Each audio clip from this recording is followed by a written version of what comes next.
आपण पाहताय the Vidarbha news, विदर्भाचा बुलंद आवाज।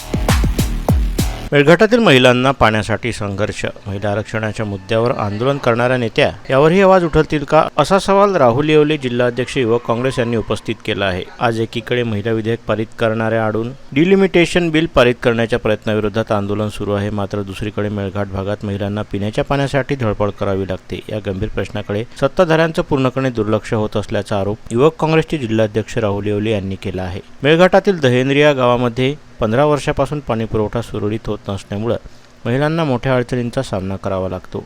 पाण्याच्या प्रश्नामुळे संतप्त झालेल्या गावातील महिलांनी ग्रामपंचायतीवर मोर्चा काढून प्रशासनाचं लक्ष वेधण्याचा प्रयत्न केला। या संदर्भात प्रशासन पूर्णपणे दुर्लक्ष करत असल्याचं दिसून आलं। अपूर्ण काम असतानाही पाणीपुरवठा विभागाला ग्रामपंचायतीची ना हरकत कशी मिळते, असा सवालही युवक काँग्रेसने उपस्थित केला आहे। हा संपूर्ण प्रकार युवक काँग्रेसने प्रशासनाच्या निदर्शनास आणून दिला असतानाही आजपर्यंत कोणतीही ठोस कारवाई झाली नाही। या प्रकरणात संबंधित अधिकारी आणि कंत्राटदार यांची मिलीभगत असल्याचा संशय व्यक्त होत असून याची सखोल चौकशी करून दोषींवर तातडीनं कारवाई करावी अशी मागणी युवक काँग्रेसचे जिल्हाध्यक्ष राहुल येवले यांनी केली आहे।